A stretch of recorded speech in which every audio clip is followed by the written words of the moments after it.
Once a year, thousands of sharks travel great distances to the frigid waters of Alaska. The sharks make the journey for a predestined encounter with the Pacific salmon. The salmon make their own heroic odyssey to spawn in their home waters to create the next generation. But first, they must outrun the explosive salmon shark, Alaska's icy killer. It is a David and Goliath battle when these two great migrations collide in one of nature's great spectacles.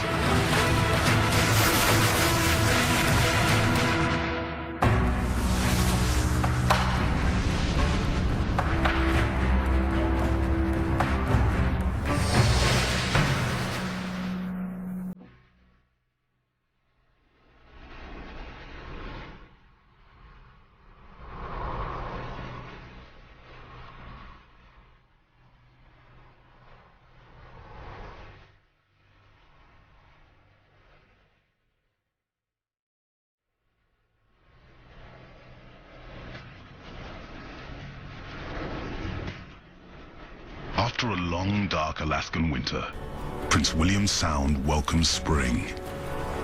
But every season here is adorned in ice.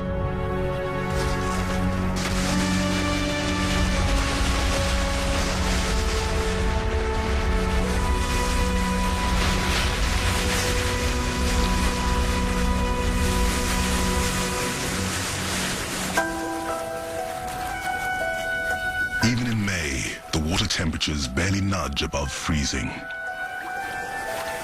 Yet cold does not mean lifeless. An astonishing richness of life flourishes in these subarctic waters.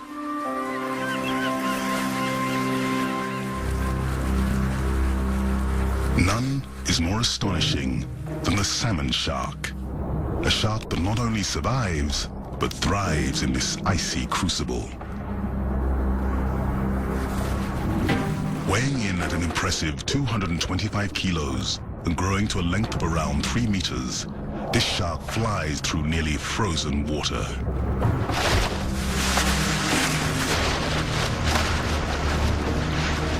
But sharks in Alaska?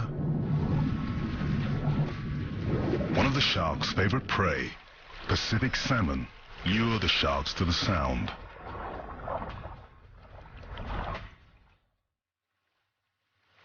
The salmon come to spawn.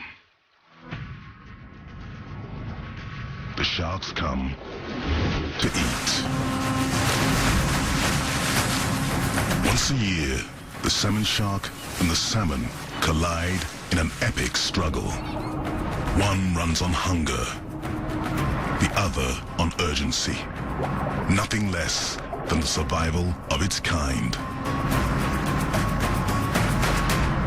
And this is their Arctic arena. As Prince William Sound sits on the northernmost shores of the Gulf of Alaska, the waters of the Sound are cold year-round.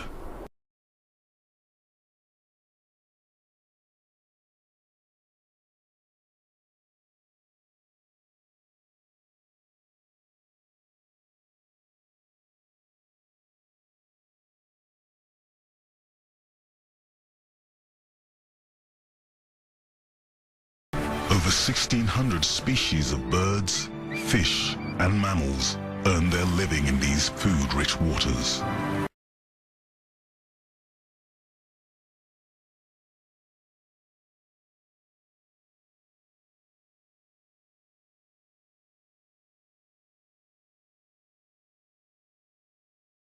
At the base of the food chain, microscopic plankton converts sunlight from the lengthening days of spring into a massive bloom of life, turning the water milky green.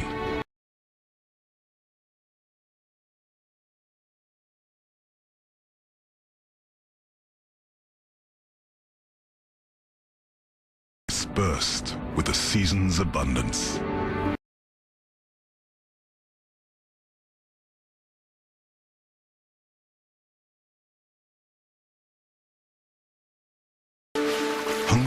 sounds answer the summons of these ample waters.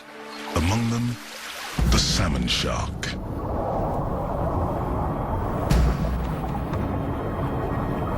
It's May, and this salmon shark is gradually making her way towards Alaska and the salmon that compel her journey there.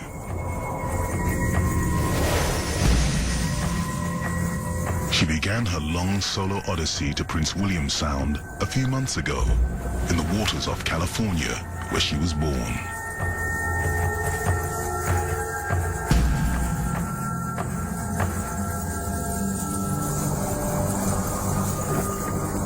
She's been on her own since birth. Having had no parenting, she runs on instinct. She's now 5 years old, and this is her first trip to Prince William Sound. It's a mystery how she will find her way.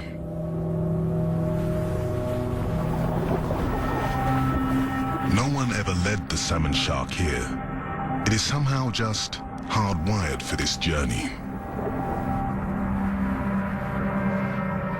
While the predators are coming to feast, the prey have a different, perhaps more compelling drive to reproduce.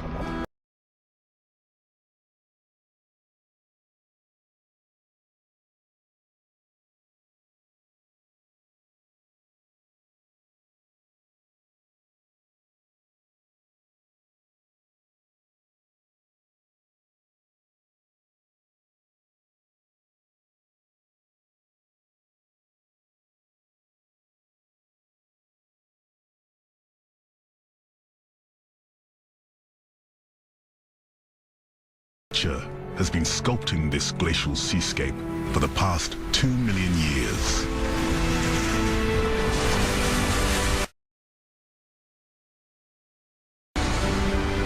With the coming and going of ice ages, glaciers have advanced and retreated, marking millennial time.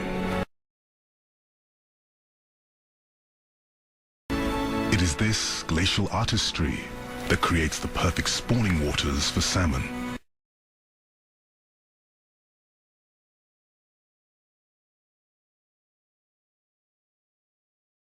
Over time, ice sheets gouge out steep valleys that fill with seawater, creating fjords. Salmon must pass through these fjords to find their spawning grounds beyond them, in the Sound's 1,100 freshwater mountain streams.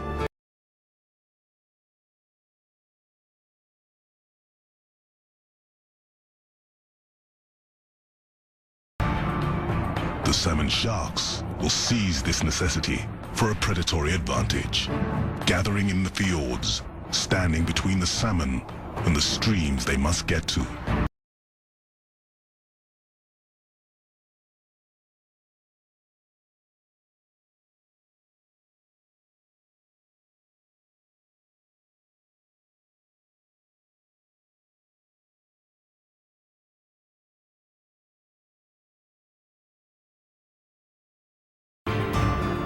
The salmon shark is the fastest predator here. Of the roughly 400 known sharks in the world, this is the only large active shark equipped to ply these glacial waters. Shark will probably live to about 40 years old. She will journey to the Sound for her share of salmon every spring.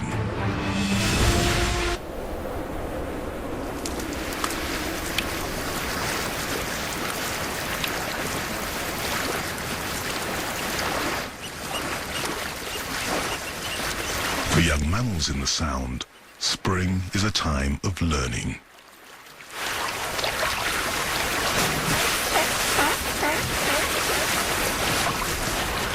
Mammals raise their young, giving them the enormous evolutionary advantage of being nurtured. Of protected mothers handing down their hard-earned lessons of survival. Neither sharks nor salmon have this edge. They are programmed rather than parented. Primal drive propels their journey to the Sound. They travel on an inevitable path, ever closer to their destination and each other.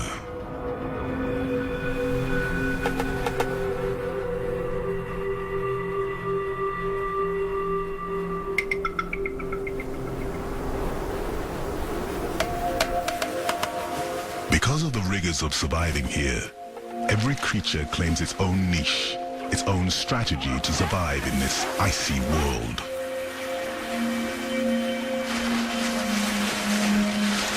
But none is more keenly adapted to hunt these waters than the salmon shark.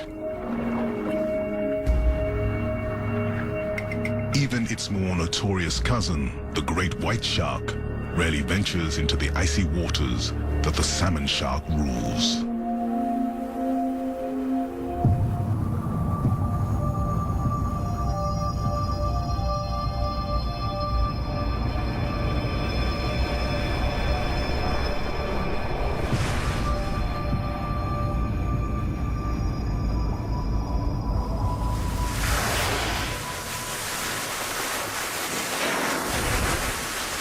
The salmon shark's largest competitor here is not another shark, but rather another apex predator, the orca.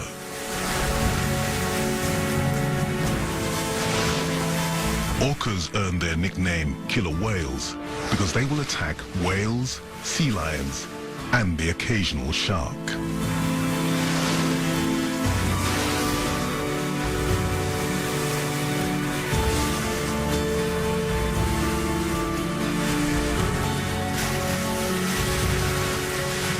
Two predators, the orca and the salmon shark, sharing the same glacial waters, but leading such starkly different lives. One, a member of a lifelong, tightly knit pod of hunters. The other, a relentless loner.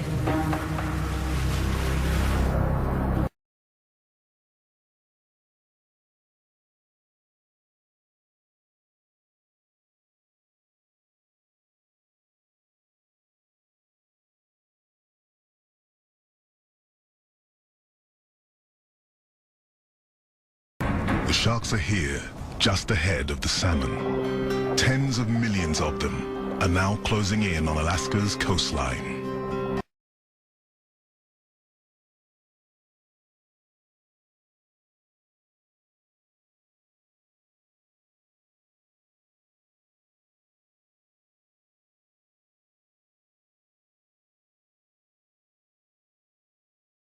They ventured away from these waters a few years ago to spend their adult lives schooling in the open ocean.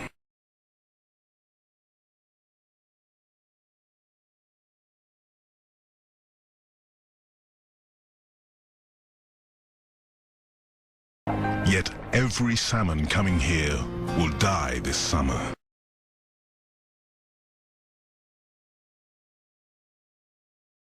The only question is, which individuals will reach their spawning grounds, and which will be caught in the powerful jaws of a great predator.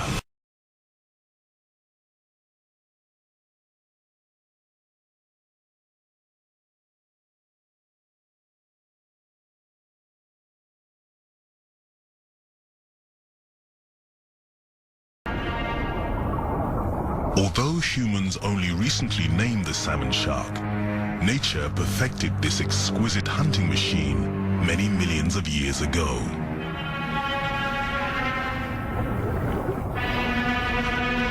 But how does it excel in seas too frigid for virtually every other shark?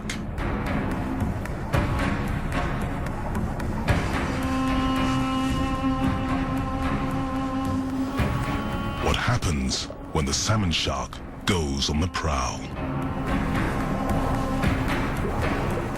First, critical for hunting fast prey like salmon, the shark's body is streamlined, allowing her to cut through the water with minimal drag and maximum acceleration.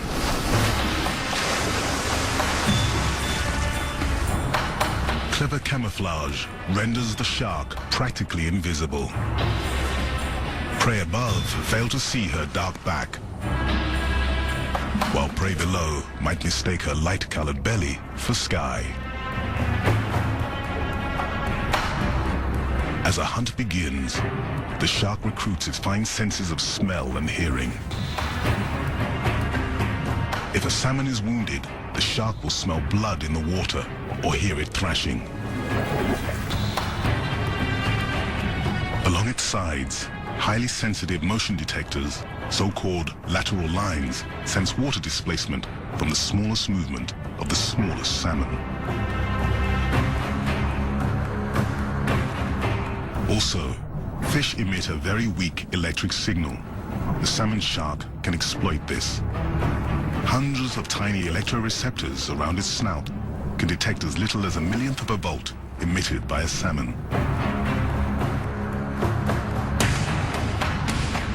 As the shark goes in for a kill, the electroreceptors may help it hit its target.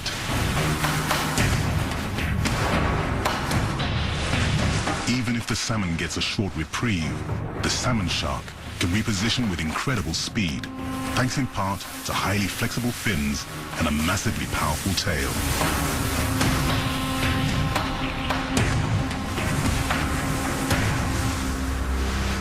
So how can the salmon shark perform at this level of excellence in ice-cold water? Since the vast majority of sharks live in much warmer climes, how does this one prosper here? The salmon shark has an unusual adaptation for surviving in this frigid world. And it's one that enhances every other ability this unique animal has.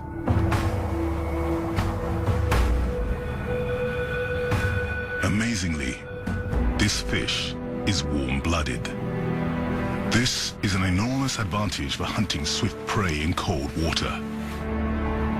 Warm blood enhances speed, muscle power, and endurance. Everything this predator needs. But how does it retain its body warmth while immersed in icy water?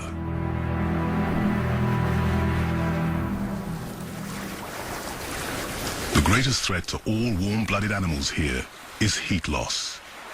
Hypothermia stalks the animals as lethally as any predator. Of course, there are the familiar ways of staying warm. Warm-blooded mammals, like sea otters, are clad in a fur coat made of up to 150,000 hairs per square centimeter.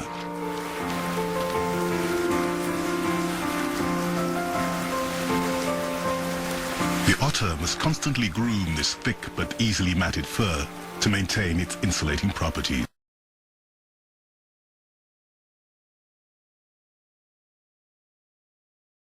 It also must maintain a high metabolic rate by eating up to a quarter of its body weight every day, just to stay alive.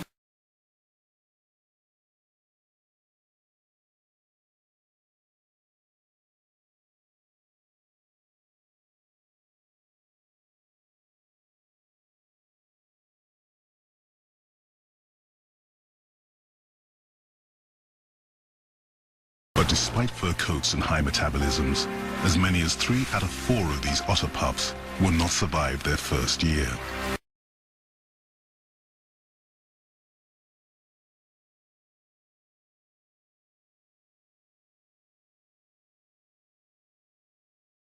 The harbor seal employs a more passive method of staying warm: blubber.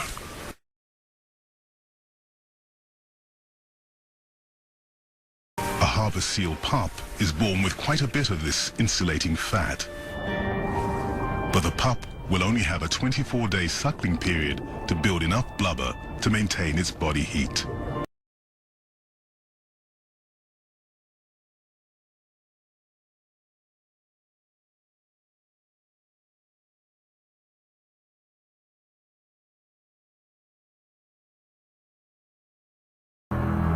The warm-blooded salmon shark has neither fur nor fat for insulation.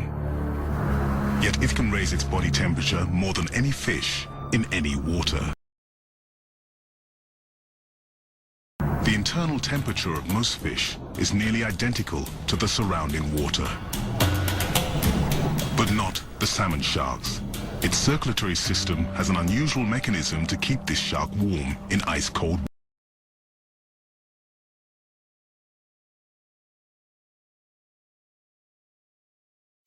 cold water passes over the shark's gills, it carries oxygen to the blood.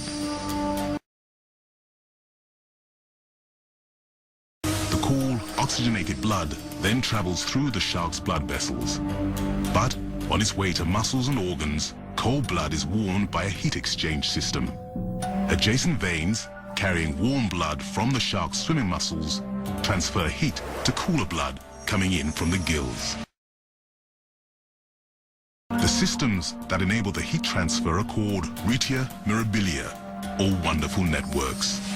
These allow the salmon shark to raise its body temperature as much as 20 degrees Celsius above the water temperature. With the shark's warm-blooded advantages of speed, agility, and endurance, the cold-blooded salmon seem condemned. Their only hope of escape is in sheer numbers.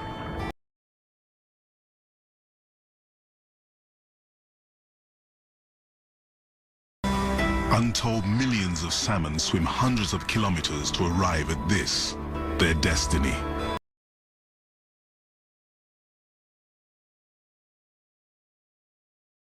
But however gallant the salmon's efforts, many will never reach their spawning grounds. The salmon sharks may eat as many as 1 out of every 4 of them.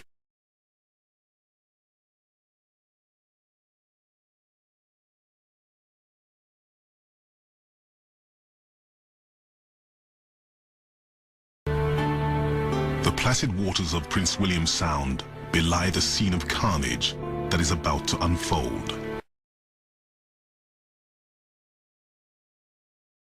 In the coming days and weeks of July and August, the salmon will finally come face to face with the infinitely hungry salmon sharks. They near their home waters.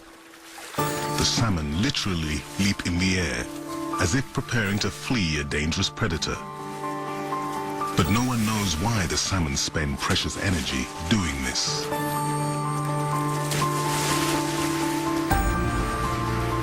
Soon, they will need every bit of their strength. First, to escape the sharks, and then for the epic struggle to return to their breeding grounds, to mate for the one and only time in their lives.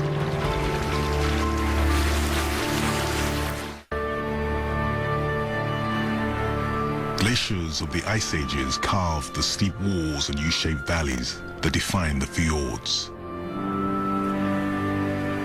But the salmon cannot spawn in saltwater fjords. They must reach either freshwater streams or the intertidal zone where clear streams meet the salty sea.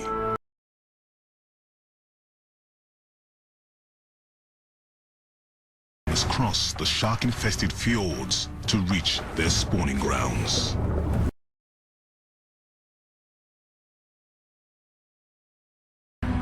It's late July. The salmon gather in large schools, waiting for the rising tide to help propel them up the fjord.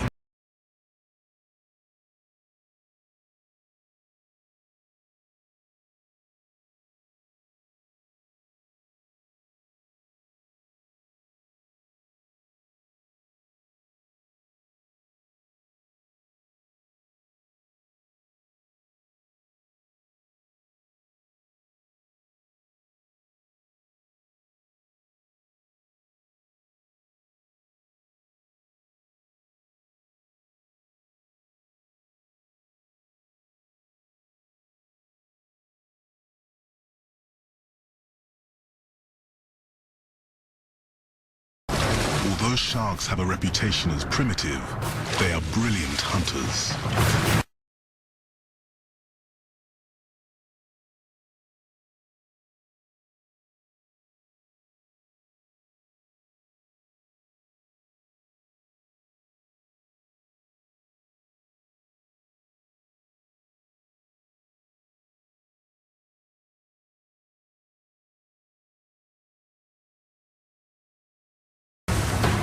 Even if a shark misses on the first strike, it is so flexible and has such endless endurance that it literally runs circles around a fleeing salmon, churning a prison of water until the salmon simply gives up.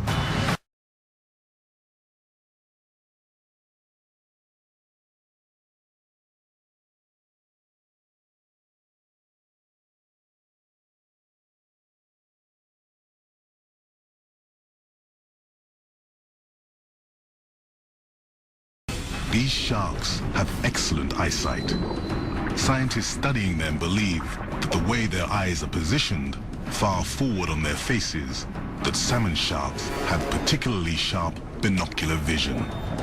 This is an enormous advantage for closing in on small, fast salmon.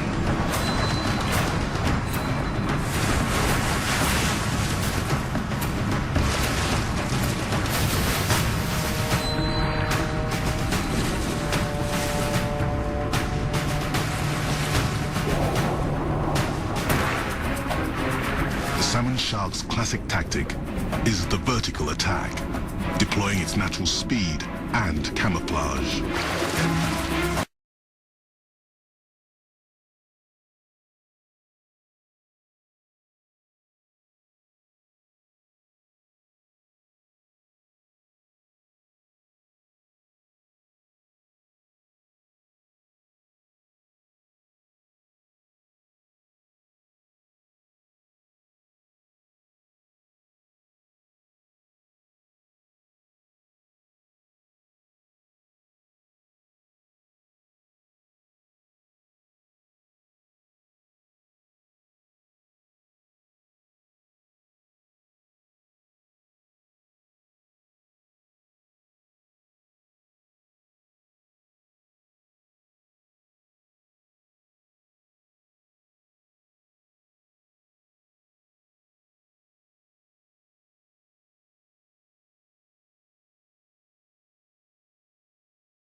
Gorging themselves in waters packed with salmon, many sharks may strike at once.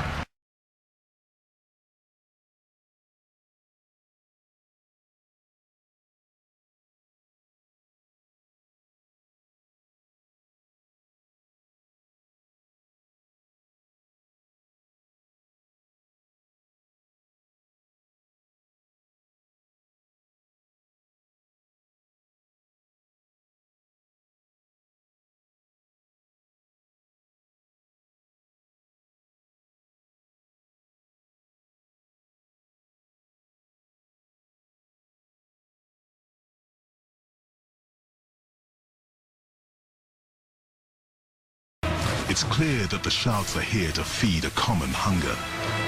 But in the midst of their feeding frenzy, are they competitors or collaborators?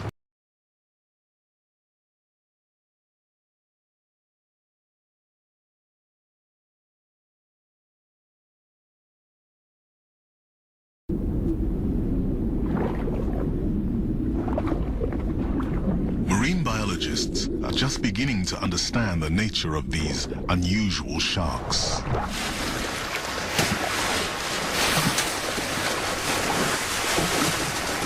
When they converge in a skilled attack, it can look like a coordinated hunt, an organized ambush. But is it?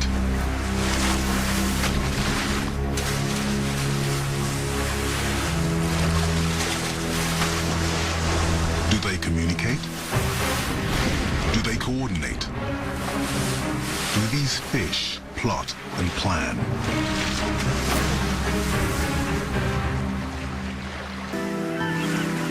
By working collaboratively, each whale can consume thousands of fish in a single gulp.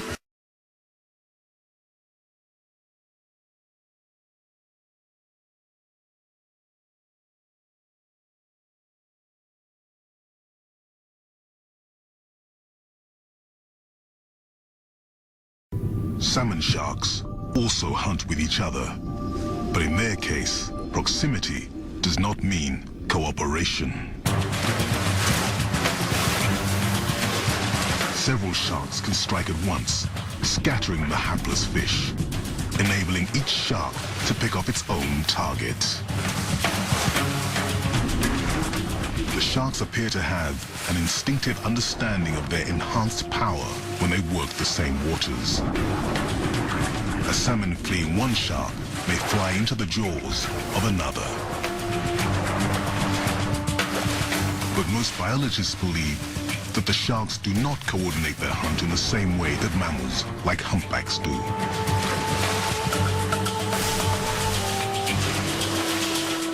The shark's evolutionary path started long before mammals roamed the earth, and their ancient design is one of evolution's greatest successes. They predate the earliest known dinosaur by more than 200 million years. Yet the shark endures as one of nature's oldest predators.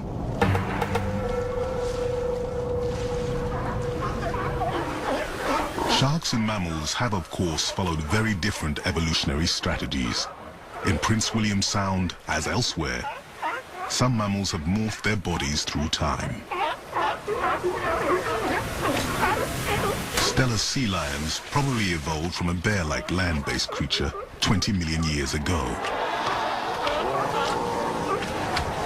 In fact, their rear flippers turn forward, allowing them still to walk on land.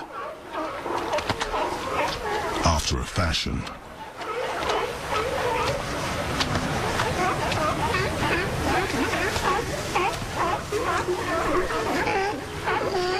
Unlike their fellow predator, the salmon shark, sea lions are territorial.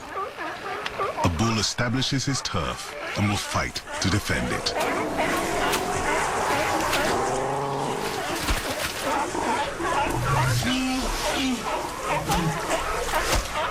The bulls do not eat during mating season, so size does matter.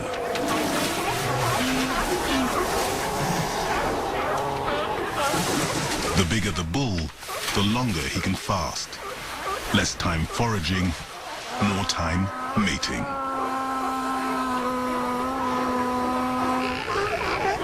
The gregarious bull's personal success, and that of his endangered species, depends on maximizing mating opportunities.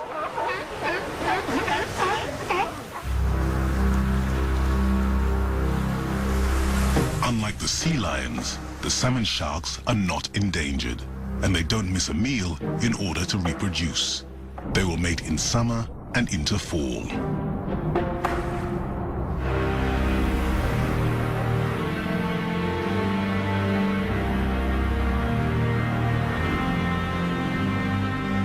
By August, the chilly breath of winter is already sweeping across Prince William Sound. Here, every season but winter passes quickly.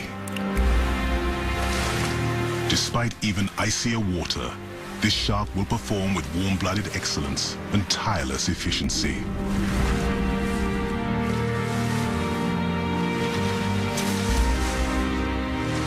As fall eclipses summer, the days become shorter, darker.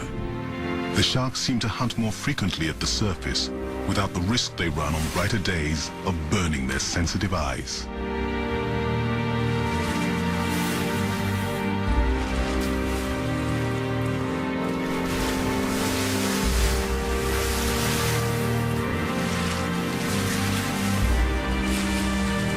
As the annual feast continues, a shark's increased weight adds challenge to its normally athletic leaps.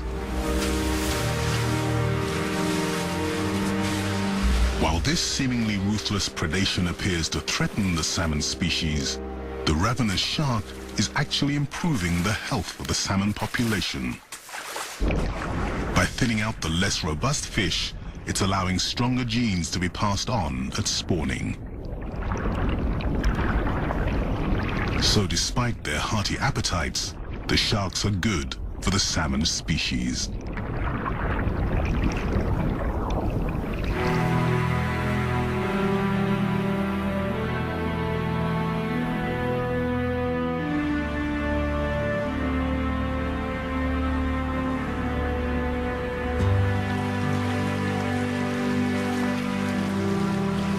The salmon who have successfully eluded the sharks navigate to the intertidal zone, where seas and rivers merge towards the freshwater streams, where life for most of these salmon begins and ends. They have come hundreds of kilometers and are so close to fulfilling their purpose here. Yet their most critical mission still lies ahead, past another alley of daunting predators.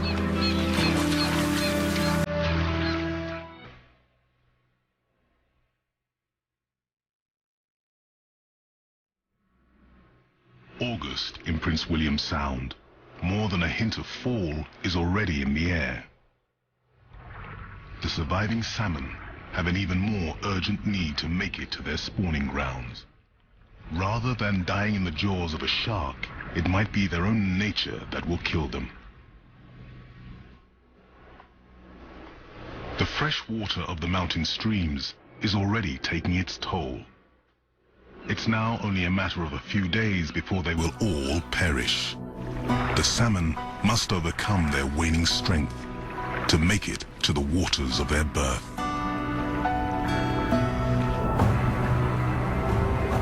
But even as the salmon leave the saltwater domain of the salmon sharks, they are still in danger. At every bend in the stream, another predator stalks them. It's the salmon's curse to be so nutritious. Brown bears need enormous stores of fat for their impending hibernation. These one-year-olds can now catch their own fish. But a year ago, they were suckling in the den, taking mother's milk enriched by salmon fat.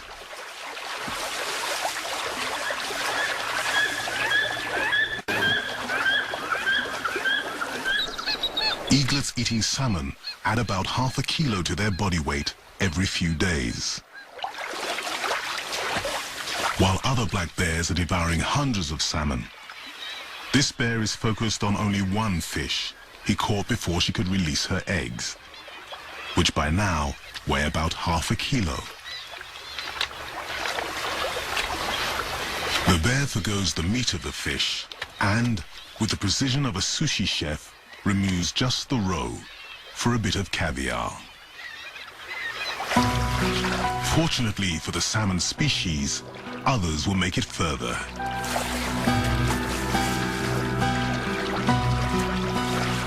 Finally, after swimming hundreds of kilometers, the now dying salmon reach the waters of their birth.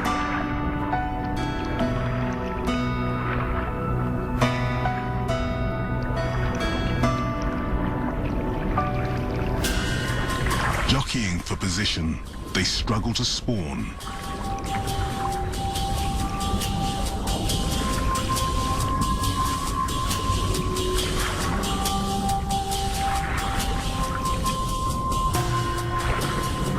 Male salmon, obvious from the sharply hooked snouts that form just prior to breeding, fight each other for females.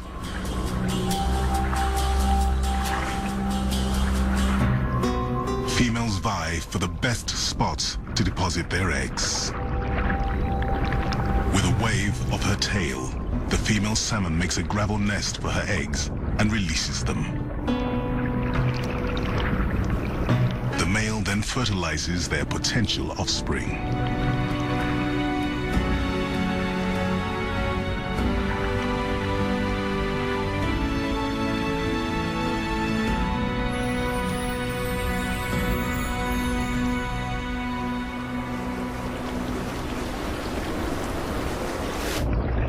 Just as the salmon sharks stalked the salmon, others will hunt their offspring.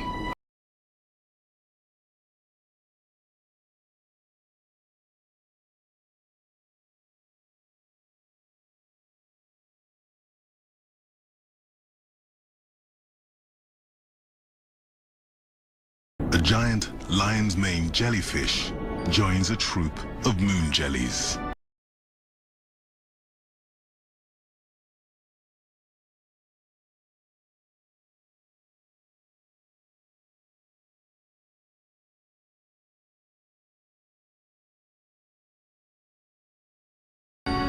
Though these magnificent creatures may seem benign, they are, in reality, a navy of hungry predators, a gelatinous flotilla feeding on tiny salmon eggs and larvae.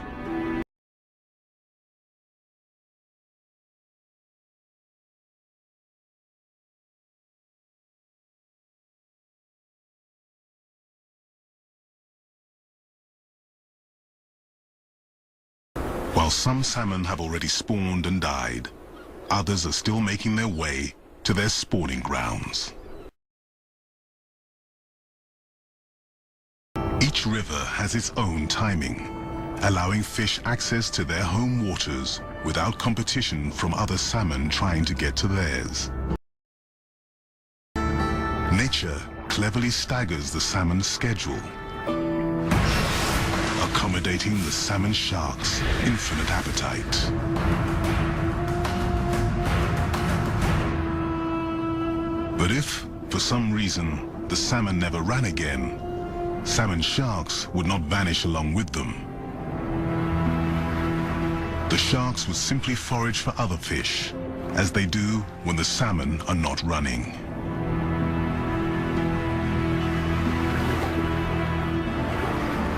There is a reason that sharks have survived for over 400 million years.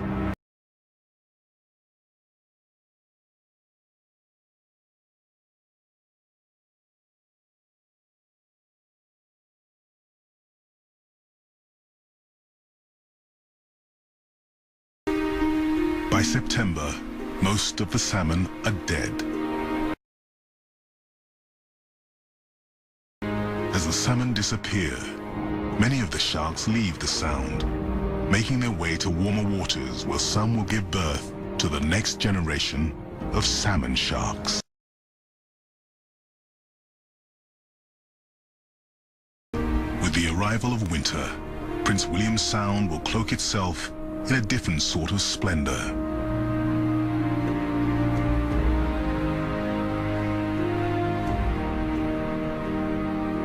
No matter the season, there is magic in this icy cauldron of life. Wizardry that commands creatures from thousands of kilometers away to come here.